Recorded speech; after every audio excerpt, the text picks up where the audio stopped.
যারা Honda Hornet bike চালান তাদের জন্য রয়েছে সুখবর, কেননা হন্ডা হর্নেটের একটা বড় ভাই বাংলাদেশে আসতে চলেছে।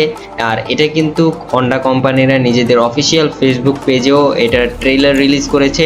আমাদের এখানে হন্ডা 2.0 এই বাইকটা আসতে চলেছে, আর এটা কিন্তু 180 সিসির। সো এই বাইকের মধ্যে আপনারা কি পাবেন, অর্থাৎ এই বাইকের স্পেসিফিকেশনে কি কি থাকছে, এছাড়া এই বাইক বাংলাদেশে আসলে এই বাইকের প্রাইস কত হবে, সেই সব বিষয় কিন্তু আজকের এই ভিডিওতে আপনারা জানতে পারবেন। তো বেশি কথা বাড়াবো না, ডাইরেক্ট ভিডিওর মেইন টপিক নিয়ে কথা বলবো। আর ভিডিওর মেইন টপিকে যাওয়ার আগে আপনারা যারা এখনো আমার চ্যানেলটিকে সাবস্ক্রাইব করেননি, সাবস্ক্রাইব করে দিন ভাই। দেখেন, সাবস্ক্রাইব কিন্তু ফ্রি, করতে কোনো টাকা লাগে না। যেহেতু সাবস্ক্রাইব করা ফ্রি হয়, তাহলে আর দেরি কিসের, এখনই। Vipers coiled. Oh, so's Rollins. Stop! তো শুরুতেই কথা বলি এই বাইকের ইঞ্জিন নিয়ে। এই বাইকের ইঞ্জিন হিসেবে আপনারা পাবেন 184.40 সিসির 4 স্ট্রোক টুয়েল সিঙ্গেল সিলিন্ডার এয়ার কুলারের এফআই এসওএস এর একটা ইঞ্জিন। এই বাইকের এই ইঞ্জিন দিয়ে আপনারা এই বাইক থেকে ম্যাক্সিমাম পাওয়ার পাবেন 17.26 PS এট 8500 আরপিএম এবং ম্যাক্সিমাম টর্ক পাবেন 15.9 নিউটন মিটার এট 6000 আরপিএম। এই বাইকের এই পাওয়ার কনফিগার দিয়ে আপনারা এই বাইক থেকে সর্বোচ্চ গতি তুলতে পারবেন 140 কিলোমিটার উপরে, এবং সর্বোচ্চ মাইলেজ পেয়ে যাবেন 57 থেকে 60 কিলোমিটার আশেপাশে। 57 কিলোমিটার এটা কোম্পানিরা ক্লেম করে, বাট তবে আমার মতে এই বাইক থেকে আপনারা অনায়াসে 50 কিলোমিটার উপরে মাইলেজ ইজিলি পেয়ে যাবেন। তো এই তো ছিল এই বাইকের ইঞ্জিনের বিষয়। এখন কথা বলি এই বাইকের টায়ার এবং ব্রেক নিয়ে।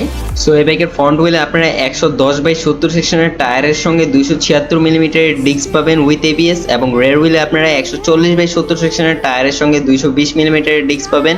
তবে সেই রেয়ার ডিস্কে কিন্তু আপনারা এবিএস পাচ্ছেন না, মানে অর্থাৎ এই বাইকে কিন্তু আপনারা সিঙ্গেল চ্যানেল এবিএস পাবেন।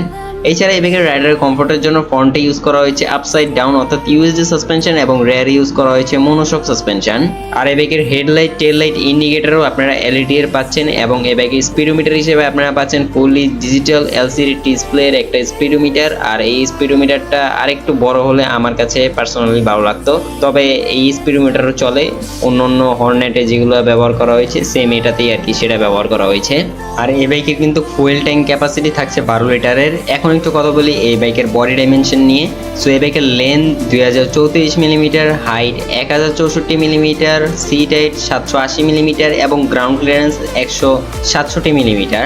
আমি আসলে এখানে একটা জিনিস ভুল বলেছি, এই বাইকের সিট হাইটটা আসলে আমার ঠিক জানা নাই, তবে আমার মতে এই বাইকের সিট হাইট 810 মিলিমিটার হবে বা 800 মিলিমিটার এরকম হবে, 780 মিলিমিটার হবে না। সর্বোচ্চ এই বাইকের সিট হাইট 800 মিলিমিটার হবে। সো যাই হোক, এই তো ছিল এই বাইকের স্পেসিফিকেশনের বিষয়ে। এখন কথা বলি এই বাইকের প্রাইস নিয়ে। সো এই বাইকটা যেহেতু বাংলাদেশে আসে নাই, সেই ক্ষেত্রে এই বাইকের প্রাইস এক্সাক্ট বলা যায় না, তবে আনুমানিক এই বাইকের প্রাইস 2,80,000 টাকা থেকে 3,20,000 টাকার আশেপাশে হবে। এর মধ্যেই এই বাইকটা আপনারা পেয়ে যাবেন। সো এই ছিল আজকের এই ভিডিও। আই হোপ আপনারা আজকের এই ভিডিওটা হালকা হলেও এনজয় করেছেন। ভিডিওটা যদি ভালো লাগে তাহলে কমেন্ট এবং লাইক করতে ভুলবেন না, আর যদি একটু বেশি ভালো লাগে তাহলে যা করতে হবে সেটা আমি বলবো না, সেটা আপনারা আমার বিপ্লব ভাই বলবে। বিপ্লব ভাই বলেন। एक तो लाइक और शेयर ठोक दीजिए, महाकाल का दबा के लाइक और शेयर ठोक दीजिए, 5,000 लौटे दिख जाना चाहिए। जब दिखता है मिले मेरे को वो ठोके आगे मचा बोले रिस्क डरेंगे पढ़ने से आगे में काम